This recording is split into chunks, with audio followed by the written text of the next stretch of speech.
I think that belief portion is what stops people in their tracks. It's the fear that will cripple people from obtaining God's desire for them in their life. And then they're stopped right there. And then they stop and wonder, well, I couldn't have done it because of that. And so something I always tell people is don't let you or someone else tell you no before you even try. You're listening to the Gold Standard Podcast. I'm your host, three-time Olympian and motivational speaker, Leah Amico. On this show, we're going to dig deep to unlock what it actually takes to build a foundation for greatness. If you're an ambitious person with big vision, but you feel like fear is holding you back, get ready for some major breakthroughs. Let's dive in. Hey everyone, welcome to another episode of the Gold Standard Podcast. I am Leah Amico, and I'm truly so honored to have this young guest. I know we've been talking to a lot of former Olympic gold medalists who have had just unbelievable careers and gone on to do great things in other areas. But I think what excites me about today's guest is she is just getting started, and yet she's already accomplished so much. She is a former softball player at George Washington University. She's a logistics officer in the Marine Corps. Also, she's training with USA Bobsled, has her sights on upcoming Winter Olympic Games, and she was recently named Camp Pendleton Female Athlete of the Year. She's known as Lieutenant Compton, but I just want to give a warm welcome to Riley Compton. Thank you so much for joining us today. Oh, Leah, thank you so much for having me. So first off, tell everyone how old you are and what you're doing in the Marine Corps. I'm 25 years old right now. I am a first lieutenant in the Marine Corps. I'm an S4 logistics officer at MAL 39, which stands for Marine Aviation Logistics Squadron. And I deal with all of our logistical needs for a squadron of roughly 800 Marines. And just talking to you, you and I were able to connect recently. We'll get into that a little bit, but I was so pumped up after talking to you. I just, in some ways, I see a younger version of myself, but then I'm like, no way, she's like way better than I was at that age. So tell us a little bit about Riley. You grew up, I think in Indiana, is that correct? And you were playing softball. What were your passions? As soon as I can remember, my initial passion was sport. I loved sports, and my dad actually went to Arizona, and so bear down all the way with that. And sports were just ingrained in my blood. And my mom was so strong academically that I kind of had a passion for academics and sport, and knew that I wanted to be accomplished in both, that I loved being smart.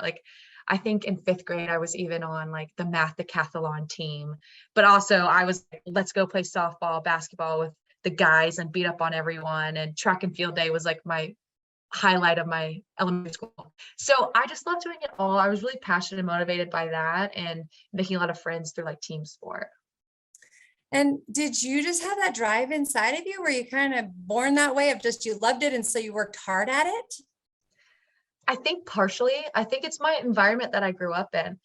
I think my parents raised me with this competitive mindset to constantly push yourself and get better. And what are your goals and how are you achieving them? And let's check in. Where are we at with this? So much so that I don't know if any parents on here are listening, but if you have kids that do a spelling test anymore, we would have a spelling test in school on Friday, and Monday through Thursday would take practice to try to beat it every day. Just little stuff like that. It made it fun.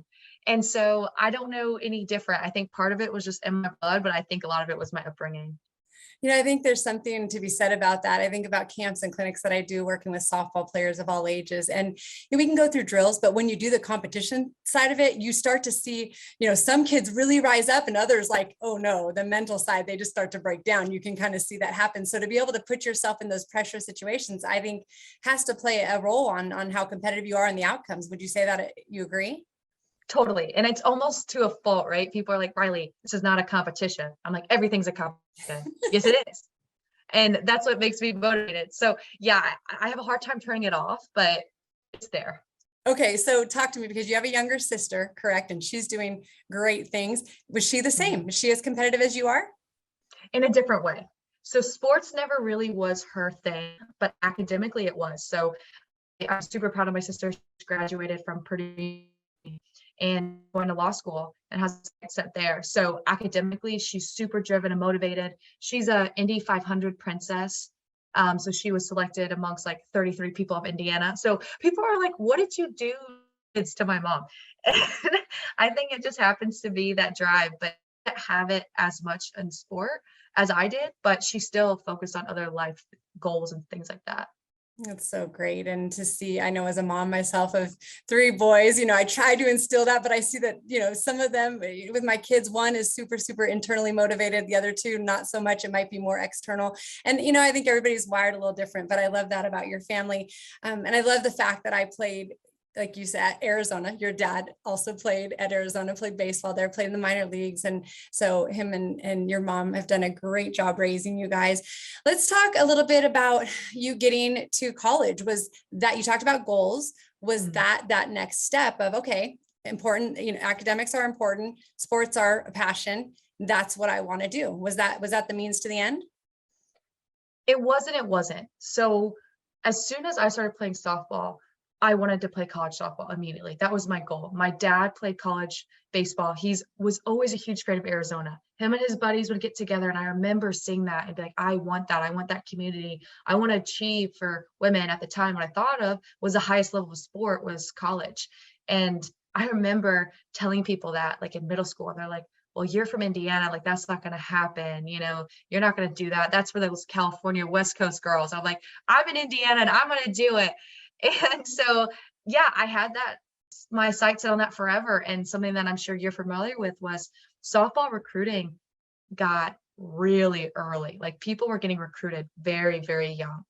And I remember my freshman year of high school, not being able to drive yet, braces just getting off, and being approached by colleges and having to make a decision. And I made my decision after freshman year of where I was going to go to school. And so quickly my goals then shifted, right? Because I completed that goal so early, but that was something I've always wanted to do. And then with the academic piece was, how can I get myself the best prepared for my future? Because I thought sports was going to be over after college. So am I going to school academically that is going to challenge me and set me up for success? So George Washington gave me that. I think that's a big deal to be able to have that at that young of an age, because I know even, back in the day when I was being recruited, it happened a lot later. But even then, I didn't know what I wanted to pursue. I did know I wanted to get a college education. I was the first one in my family to go to college and to a 4-year college and get a degree. But I just knew, okay, this is this is what it's going to lead to. I had no idea there was a lot, after that as well. Talk to me a little bit kind of about, that, like you're saying, these goals, you wanted to get there. Okay, you get to college. Was it everything you expected it to be in terms of the softball experience? It was not, unfortunately. I didn't feel complete. And this will come into play, I'm sure, throughout our conversation. But I was always chasing the next best goal that I had. And they were awesome goals, right? Getting to college, getting school paid for, and attending an awesome university. But it was never as fulfilling as I thought it would be. Like, I finally hit it, and I thought that my life would change, or this void in my heart would finally be like complete, and it wasn't. And I just kept setting more goals and more goals and more goals, and I kept achieving and achieving and achieving, and I ultimately felt empty inside. And this is where I now know that void was the Lord, which I know we'll get into probably a little bit later, but it wasn't everything that I thought it was. I mean, I had an amazing experience at George Washington over my 4 years of playing college softball. I wouldn't trade it for anything in the world, but it wasn't what I thought it was going to be, in the sense of my life's perfect, I finally achieved it, I'll be at peace kind of thing. Wow. And for you to say this in your mid-20s right now, but you learned it in college, I think some people can go through their entire lives and not know what the missing thing is. And they keep chasing, and they end up feeling empty. And so that's a big deal that you share that, and you have so much wisdom, and we will get into that. I want to transition a little bit. Well, before I do that, with the goal setting, I want to ask you this, because I am just a firm believer that you set this goal, you see where you want to be, you believe you can get there, and then you get to work making it happen. Do you think that belief piece of it is crucial for people? 100%, especially for women.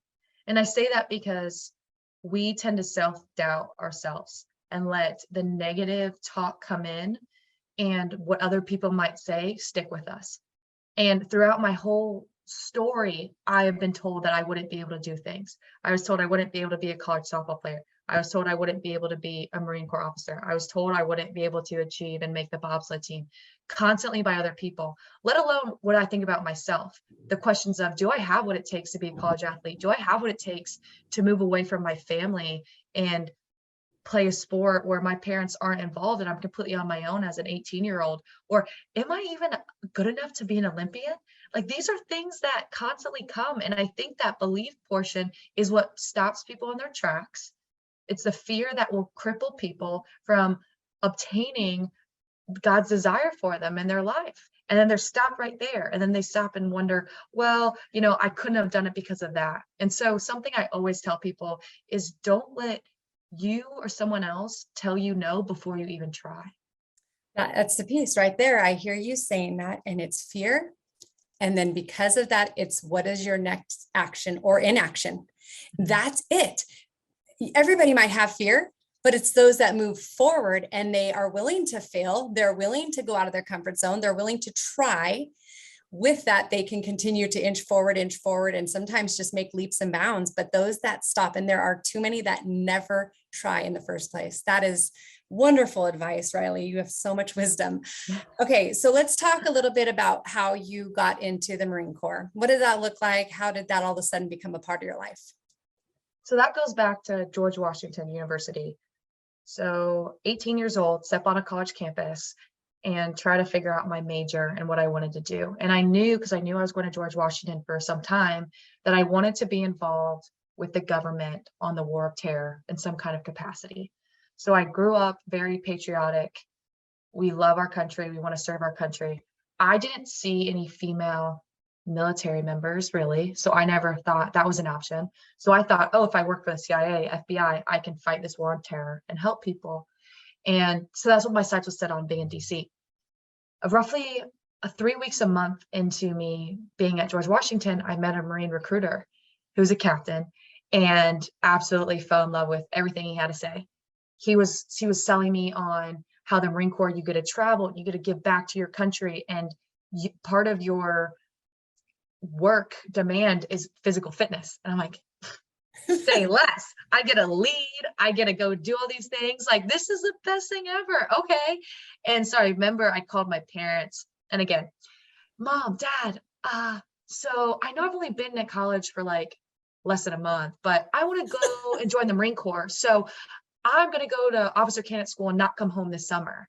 And I'm sure as a parent, you can imagine how that was taken. There's the first time they've ever heard me talk about anything like this. And they were taken back at first, like, what? Like, my dad, can you just focus on softball?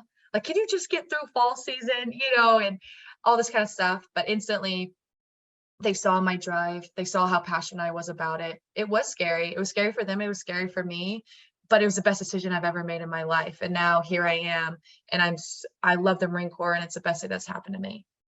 Wow. And sometimes it's just those people coming during our lives, and all of a sudden a new opportunity arises that we never knew was possible. And before you met them, it wasn't possible. So let's talk a little bit about obstacles. You talked a little bit about fear holding people back, how we overcome that by doing it and moving forward. Are there any other obstacles that you have faced that overcoming them, going through them, have made you stronger in who you are today and taught you lessons? Definitely. I think the hard part when you hear someone's story or someone's on podcast or you hear a successful person, you focus on the highlights and what they were able to achieve. Rightfully so, it's deserving. But what people don't see is the hurt, the failures, and the no's that happened amongst that time, right? You're not going to introduce me in my bio and be like, oh, this is Riley Compton. She's failed at this and this, and then she didn't get this. And, that's not something that we talk about. And so people will see you sometimes and be like, well, everything just comes easy to her. She didn't have to get this setback, and that couldn't be more wrong. I did not want to go to George Washington originally. I was told by 2 dream schools that I was dead set. I had the sweatshirt, my dad, we went on the athletic visits.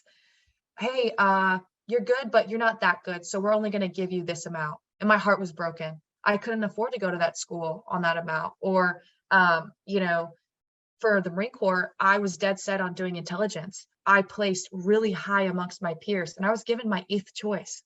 And I was devastated and crushed. I'm like, wow, like, what does this mean? But if I wasn't given that job, I wouldn't have been able to pursue bobsled, and initially, like for bobsled, there's some speculation. You're like, hey, what do you mean? Like, you are now Marine Corps shaped. Like, I'm not as heavy as I was. I have to put on muscle. Like, I wasn't a track runner. I didn't have any background or experience. Like, is she gonna be good enough? Like, I don't know. And every no and adversity and things that I've faced was God's way of preparing me or redirecting me into the path I wanted to go. And that's what people don't see, is the struggle. And I'll be honest, like, my softball career was not the way I wanted it. I had more playing time my freshman year than I did my senior year. And that makes like no sense to people. And I got better. It's just the way it was. And that was tough. Like, it hurt me. Like, my ego was hurt being a senior and not starting every day and what that looked like. So these are the things people don't talk about, but I think shape us into who we are and is why we are redirected in the past that we are. So what would you say to that person that's not starting as a senior, that got told no by their dream school, to the person who did not get moved up for that position that they had applied for, or the door slammed shut on something they really thought they were a shoo-in? What would you say to that person? I would say God's not finished yet. And my biggest thing, and I say this all the time, if you stopped anyone's story, like pause it in the middle of it, like any great like Disney Miracle or any of those kind of like sports movies, and you just like pause it in the middle of the adversity, like, okay, this is where it ends. Everyone's like, what? Like, you didn't get to see the end of it. And I would say, like, God's just not done. Your story's not done. And I learn more in the face of adversity and setbacks sometimes than I do with success. And I will remember those things, and it'll set me up. And something I pray for actually all the time is, God, close the doors that are meant to be closed abruptly and open the doors like quickly that are meant to be open. And I don't take that as a negative thing. I take it as like, guide me and show me where I'm supposed to go. And sometimes hard no's redirect me, but also sometimes it builds character, and character leads to perseverance, and perseverance is a skill that you need going forward in this world. We all need that. And I think people need to be reminded sometimes that a closed door is actually a blessing when they don't realize it. For me, I was moved from first base pitching to the outfield. And I tell people all the time, if I didn't just jump in with both feet, okay, I better learn to be the best outfielder. I've never played it before. That's literally what opened the door to the Olympic team. But I'm so thankful that I didn't sit and just complain and sit and wish I was in another role. I know I would have never reached the heights that I did. And I agree with you. I believe God has a purpose in all of it. And there are times of redirecting that we don't choose and we don't see the finished product yet. And it is really hard, but the blessing lies on the other side. And sometimes it's only when you can look back, but you have to keep moving forward through that.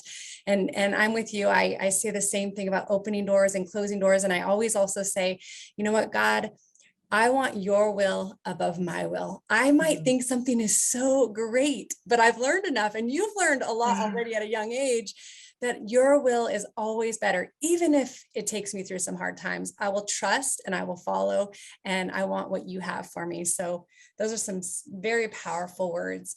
Okay, let's shift a little bit. We're going to get into bobsled now. We're going to tie this into kind of maybe this leadership piece as well, because it's part of what I talk about in the gold standard and how crucial that is. And I heard that you had met somebody from U.S.A. bobsled that was the one who kind of just even put that into your heart and your mind. Tell us a little bit about that story.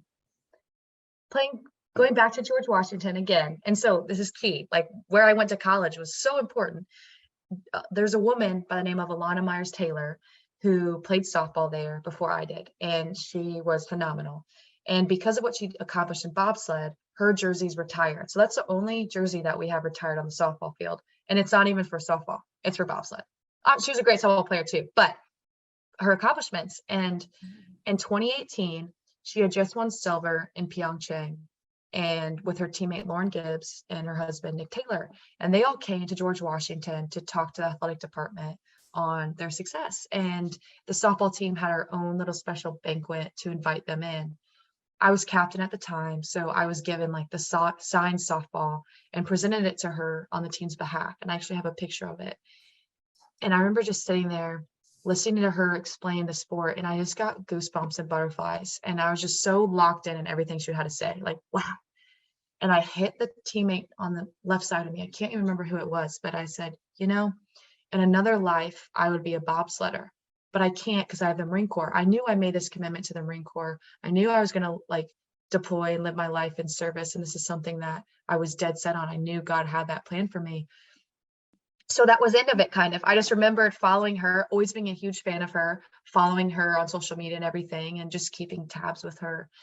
And then in 2020, I had finished all my military training. I was in the fleet, so Camp Pendleton, and I found out my husband was deploying and I was not going to be deploying. And I felt like God wasn't done yet athletically. I'm like, I'm just now peaking. I'm 22. I'm faster than I was. I'm stronger than I was. Like mentally, I know myself. I'm more in tune with my body. I'm like, this can't be it. So I saw the Marine Corps had a softball team. It's slow pitch, but it was a softball team. And you would get to play against other branches. I was like, oh, that's it. This is what I'm supposed to do.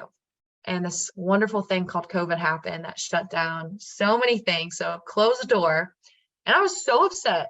I was like, I don't get to play softball. Like, I can't bring that glove out of retirement. And I was like, what am I going to do? And I saw that they were talking about a bobsled combine online because of COVID. So instead of it happening in person, it was online.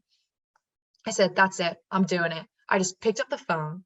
I called the recruiting coach. I said, hey, I don't even know if I can do this. You don't even know me, but I am going to submit a combine video and this is who I am. And I feel like I need to do this and at least try. And he was like, okay. He was like, we have some military people, but we don't have any Marines. And I was like, yeah, that doesn't surprise me. So I came home and I told my husband, and then I called my father, same kind of reaction. Hey, I have this crazy idea. Just hear me out on it. And they're like, what? I'm like, I think I'm going to go for bobsled and I'm going to try to do this online combine. It was the same thing. Riley, you just got to Camp Pendleton. Can you just focus on the Marines? Can you just focus on being the best Marine Corps officer that you possibly can be?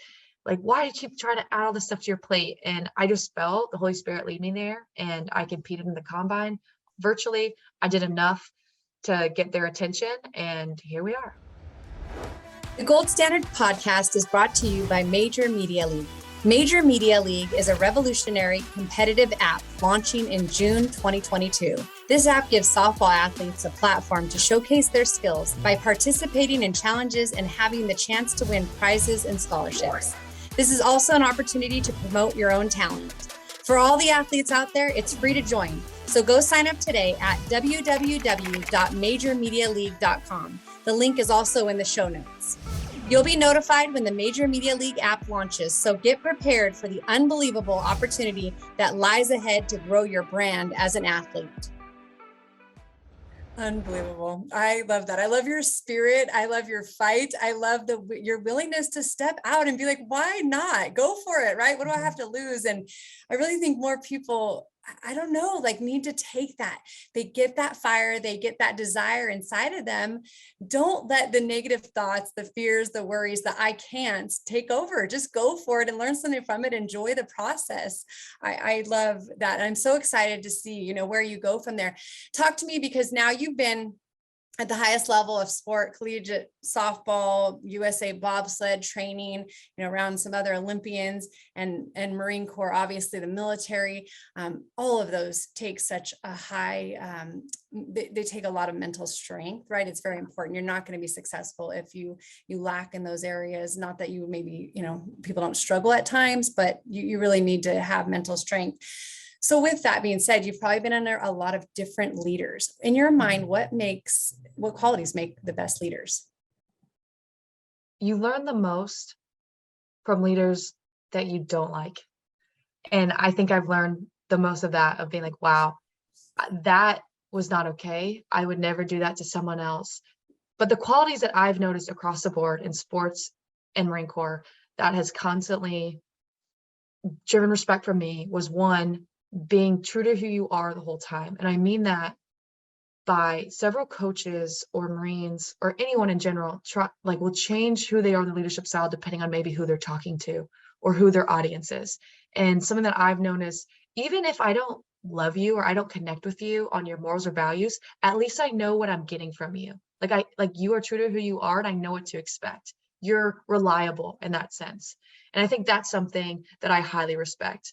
And additionally, for a leader, you're not so consumed about yourself. You're so selfless that you're worried about the success of the people around you.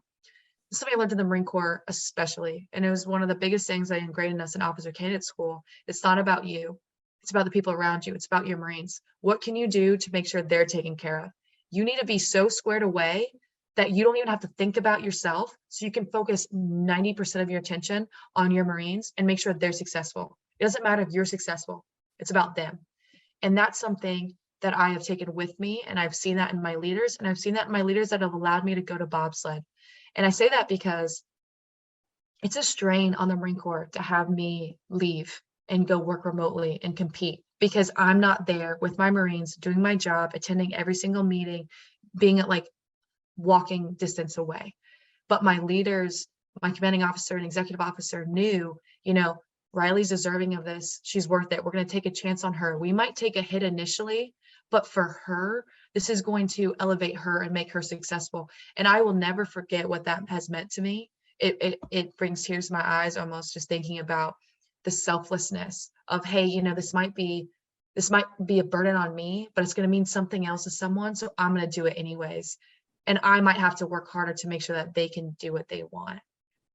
Oh, it's so powerful. Selfless leaders that, like you said, put others above themselves. That is something that I think in some ways is becoming a lost art, but it's so powerful when people get that. And when they realize it's not about them. I think of youth sports in some ways. Sometimes it's about the coach winning, right? And it's like how it looks on the coach. And it's like, no, it's about these kids, growing them up. And then as parents, same thing, right? Teaching our kids when you go through hard times.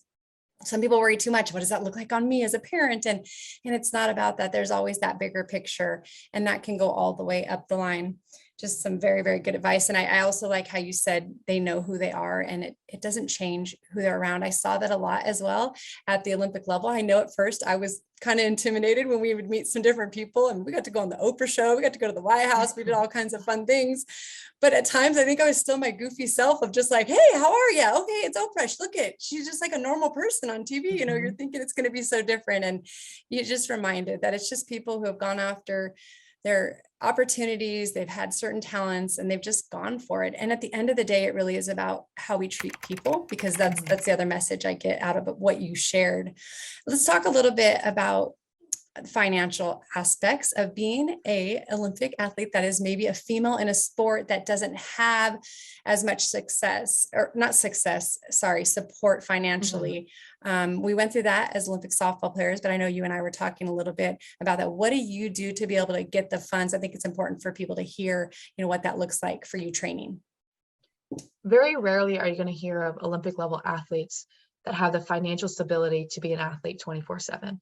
Unlike maybe your NFL, NBA player, that is their job, going to practice, everything like that. And so I know you can speak to this as well. You have to have another job.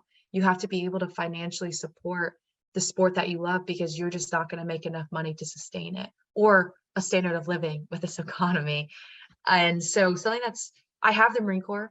I'm married. My husband and I are both active duty Marines. So we have a stable income there, but sometimes it's still not enough. And the sport of bobsled is extremely expensive. A lot of people ask me all the time, bobsled, what is that? How did you get involved? I've never even heard of that. Or where do you even train? All these questions. And it's because people don't know about it. It's not USA gymnastics, swimming, basketball, all this stuff, that people can relate to. So the funding aspect of it struggles. And USA Bobsled and Skeleton Federation do an amazing job trying to reach out and get sponsors, but it's hard when you have a massive team of athletes. And how are you going to support everybody? And how do you support that entry level athlete that is good, but they're not on the national team yet? So that's where I stand. Like, I'm in the development phase to become the best, but how do I become the best without the resources? But the best are the ones that are seeing the most financial support. So it's just flawed, but it makes sense.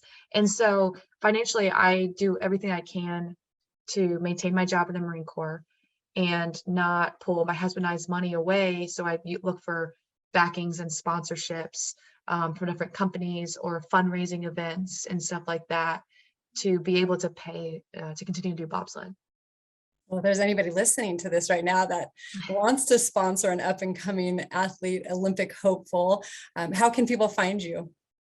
So I'm only on social media on Instagram. I try to do my best to be able to only have one site and kind of cut it off so I don't become addicted or all over the place. You can find me Compton. So my name's Riley, but Rye's been a huge nickname. It's more personable. And Compton, like the city. I married into that. So it's kind of cool. That's awesome. So you can find me there. You can message me. I will hold true to this. I reply to almost every single message other than the creepy ones. So whoever you are, send me a message. I will absolutely reply. But I always say this, giving financially is super awesome, but just listening or prayers along those lines means so much as well. So maybe you're like, I'm not in a position to give, or I don't even know who you are, Riley. That's totally fine. Even just praying that God leads me along this path, directs me where I'm supposed to be going, and opens and closes those doors for me is such a special thing to me that I ask for and is near and dear to my heart. That's such a great perspective. I think a lot of people need to know that if God is guiding you there, he will provide. He will. And I'm sure you've seen that maybe in ways that you didn't expect, but I know that you'll continue to see that. Okay. Dedication and drive is part of the gold standard. You clearly are very driven. You are very dedicated. Let's talk a little bit about your faith and how that came into play, what that looked like maybe growing up, and how that transitioned, like you said, into your collegiate experience. Growing up, my family was raised Catholic, and I'm sure you can really testify this. Sports nowadays take up so much time, and your tournaments are on the weekends. So softball championship Sunday, we don't know any different. And Sunday is the day you're supposed to go to church. And so we quickly, once I got more competitive in softball, decreased our church attendance because we were at tournaments all the time. And so I had a background of faith. I knew the Lord. I knew I could recite all the prayers through Bible study and schools, but I didn't have a personal connection with the Lord. So I felt skewed. I felt off. I'm like, okay, I believe him. I believe he's real. I believe he's there. I believe I can talk to him, but that's kind of the extent of it. And so I went to college, and like I said, I kept feeling empty. You would never be able to tell. The outside me was doing awesome. My resume was stacked. I was having a great time. I had great friends. I had great family. I didn't fall into anything negative. I just was never fulfilled, and I just kept setting more goals and achieving them, and it was just never enough. And finally, one of my teammates kept pushing on me to go to church with her, and I kept like respectfully, no, I'm okay. No, I'm okay. And then finally, I'm like, you know what, God, I'll give you a try. I'll give you a try again. I'll come. She's a good friend of mine, whatever. And I show up, and instantly I just felt the Holy Spirit convict me. And I just felt at peace. And I'm like, why did I run from this for so long? Why did I put that voice away? And the next thing you know, my heart's on fire for the Lord. My language changed. What I wore changed. How I acted in my friend group, not because I was forced to, but because I was completely being renewed on the inside, and I felt the Lord working. And I was blessed to my senior year then be one of the leaders of Fellowship of Christian Athletes at George Washington at our launch that year, to where it's still up and running, and was really involved with Bible study in my community. And so much so that my end of my senior year, like I said, I struggled. I wasn't starting playing all the time, but we would have about 12 girls in a prayer circle before every single game. That's the most I've ever seen on a team that isn't like a Catholic school or a college like that. And that was so special to see growth in some of my teammates. And then now I'm in Oceanside, California, super involved with my church, volunteer, have all the women's groups, friends with as many people as I can, because I want to live my life to serve. It's not about action workspace, but I'm on fire for the Lord. And I have the secret that I want to tell everybody of how he's changed my life and how he's guided me. And people, Riley, how are you a Marine and a wife to active duty and doing bobsled? And I say, I don't know. The Lord has blessed me, and he's showing me every day how it's possible. Or how are you so successful? I'm like, it's the Lord that's pouring out blessings. It's not me doing it. It's his action through me. And so my whole perspective on life has changed, and for the better. I think it's just so powerful.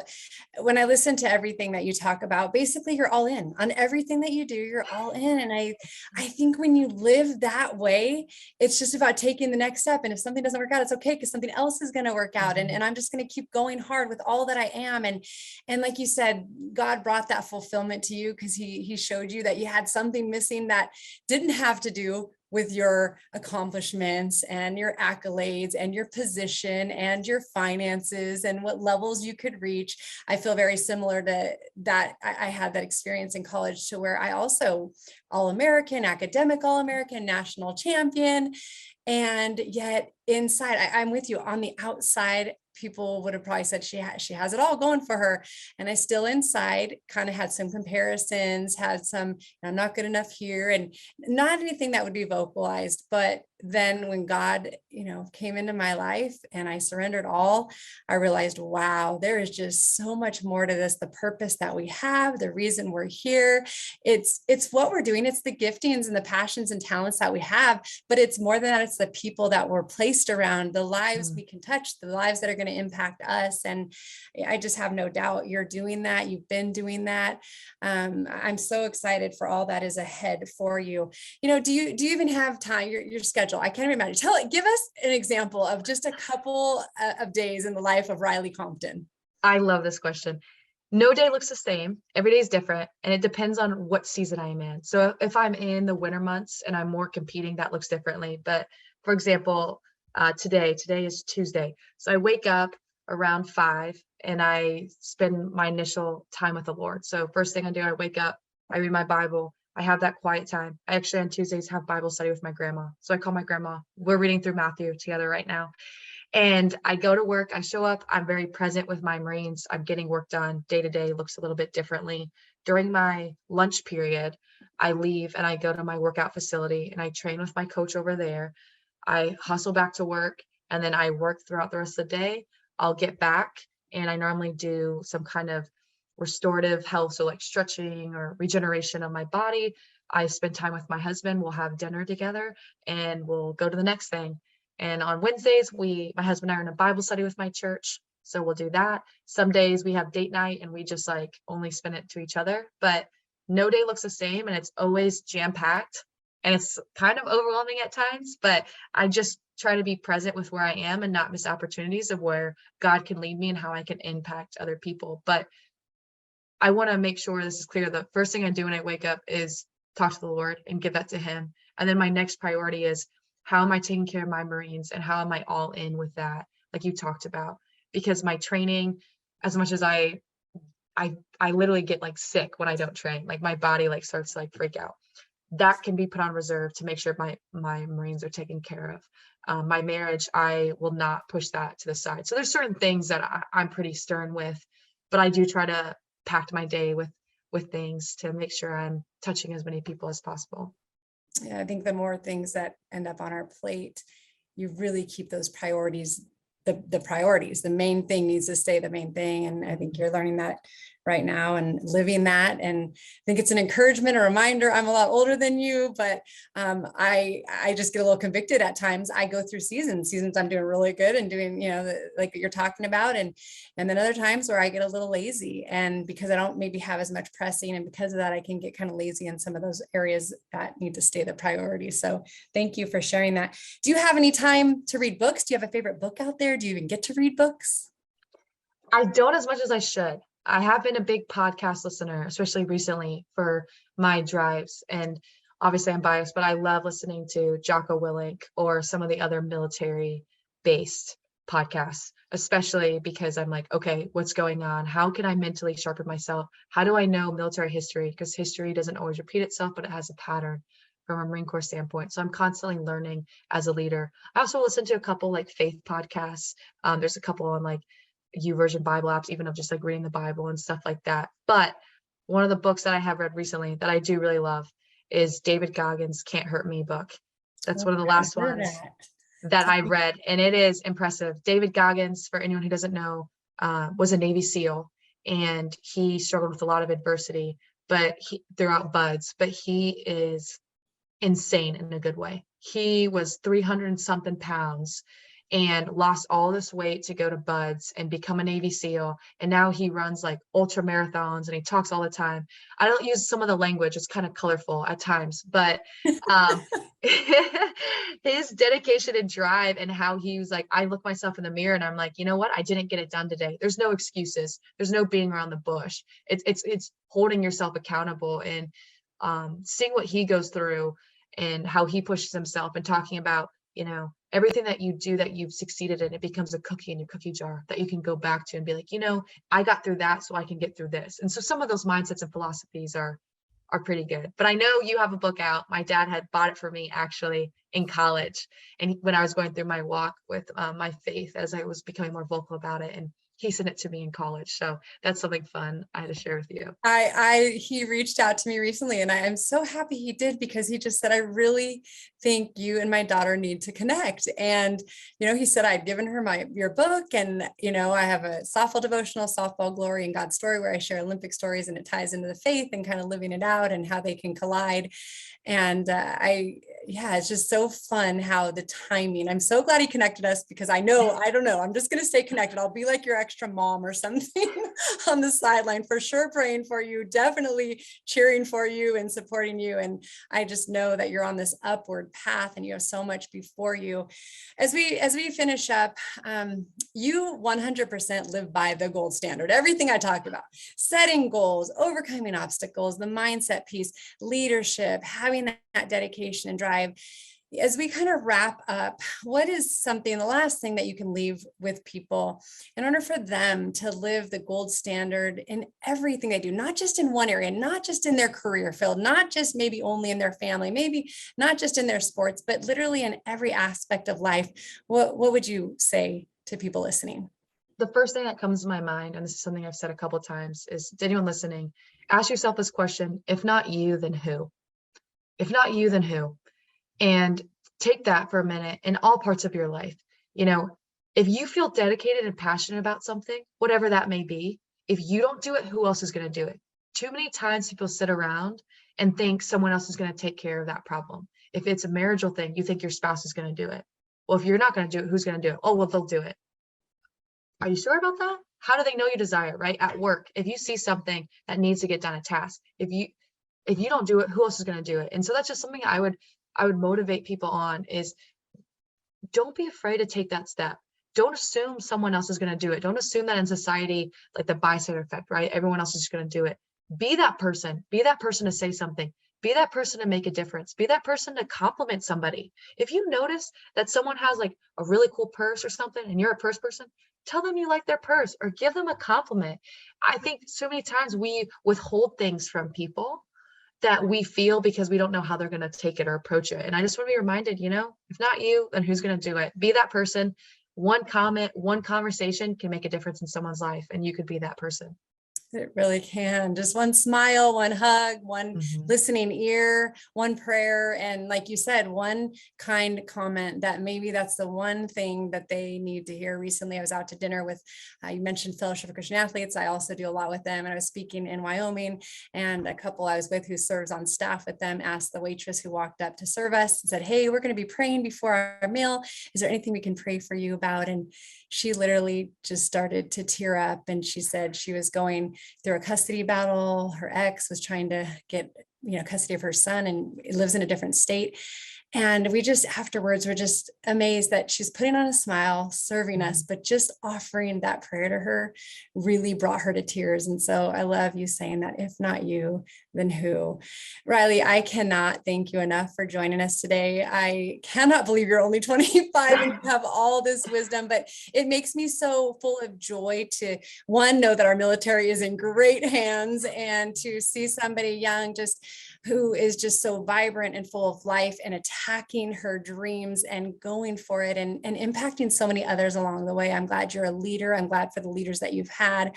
And so I just want to thank you so much for what you shared with us today. Leah, thank you. Thank you for this opportunity in your podcast. I can't wait to hear everyone's stories and share. It makes a difference. If we can just change one person's life, man, this world's going to be a better place. So I'm excited. Thank you for what you do. Thank you, everyone, for listening again to the Gold Standard Podcast. Until next time, we'll see you later. Thanks again for joining us for this episode of the Gold Standard Podcast. If you enjoyed what you heard, please share it with a friend. You can post on social media and tag at Leah20USA or use hashtag Gold Standard Podcast. Make sure you also subscribe so you get notified each week as a new episode releases. You can subscribe, rate, and review on Apple Podcasts or wherever you listen. We appreciate your reviews as they help encourage